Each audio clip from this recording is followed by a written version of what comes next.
Go live to the Kenya Institute of Curriculum Development now, where the Cabinet Secretary George Magoha is speaking. He was receiving the committee's report regarding the reopening of education centres. Let's listen in.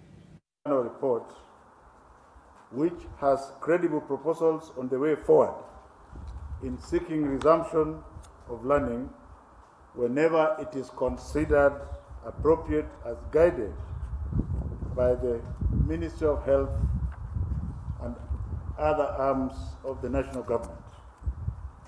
We wish to note that the Ministry will take seriously the recommendations of this committee and use them to set up further dialogue with all other stakeholders within and without government to ensure appropriate and decisive measures are put in place to facilitate the resumption of learning.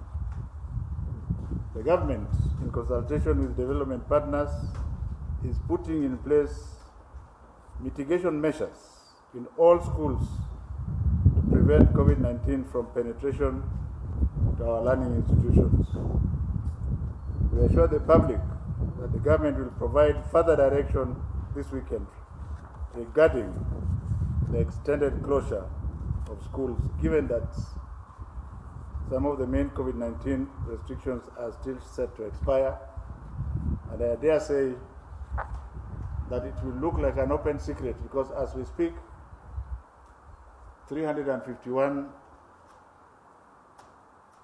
public schools are being used by the government as quarantine centers, and some of the universities are being used as isolation centers.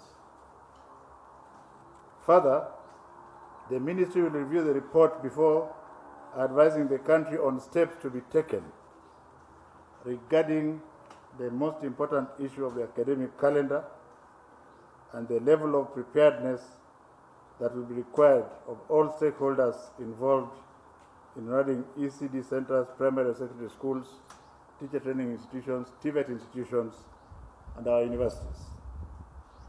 It should therefore be instructive that all decisions will be made based on data and evidence provided by the Ministry of Health. I can't see the doctor.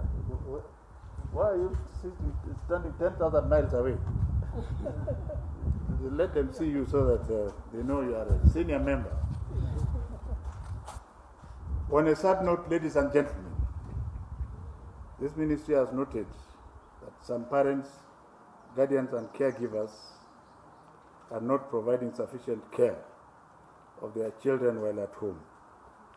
For instance, it is most heartbreaking that after I personally having gone to the slums to fish out some of the girls, the poor girls, and having taken them to schools,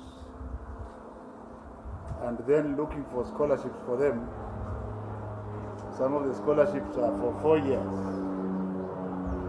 3 of these Form 1 girls are already pregnant during this short period of 2 months. And shame, a very big shame on the parents.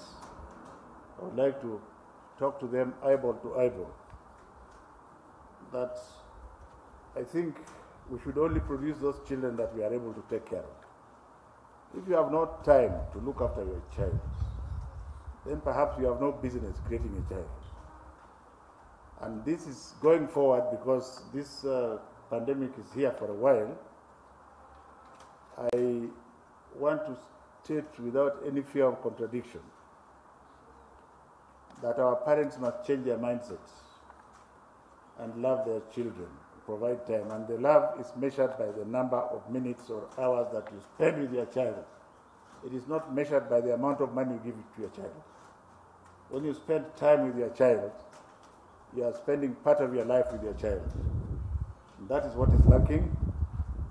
And I hope that my many other daughters who are at risk, especially in the slums and even in the normal homes where people have a carefree attitude, can the parents just take time to mother and father them. Additionally, ladies and gentlemen, you may have noted that the Director of Criminal Investigation has sent out a cautionary statement warning of internet child abusers who have started luring children into all manner of cyberspace offenses after invading their digital learning classes. Ministry wishes to urge parents and guardians and caregivers to firmly take charge of the custody of their children at home and protect them from sexual and drug abuse, teenage pregnancies, female genital mutilation, and what have you. It is necessary to guarantee the safety and health of children. I want to dare say that from the television you found a 13-year-old student leading a battalion of warriors in one part of this country when people are fighting with bows and arrows. And I keep asking myself, where did the parents of that child go? You don't have to have gone to school to be intelligent. Everybody is intelligent. Everybody is intelligent. This notion that children only come to school to learn is one of the most stupid notions, because learning starts at home and it starts with the family. So can we all go back to our families, please, and start teaching our children? The journey of life, the university of life, is not gotten inside the classroom.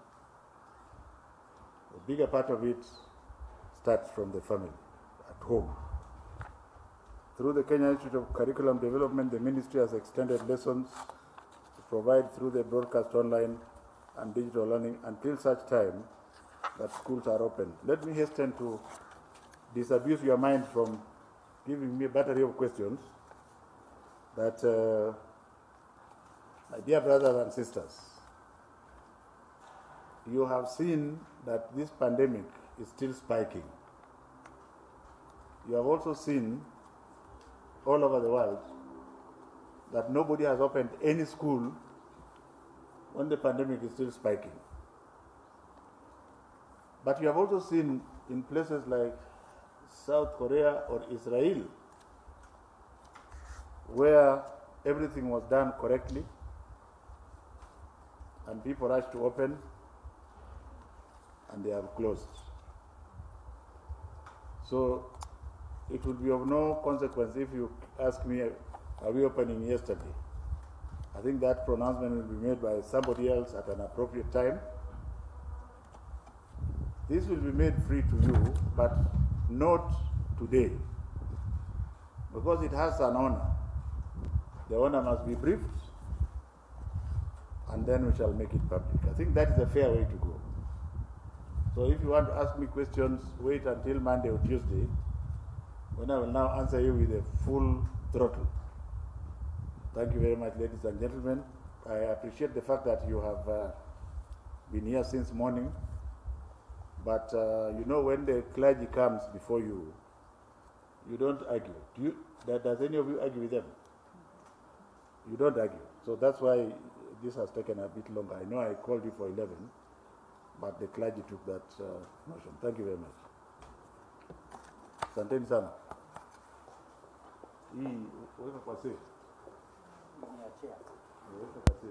Thank you very much.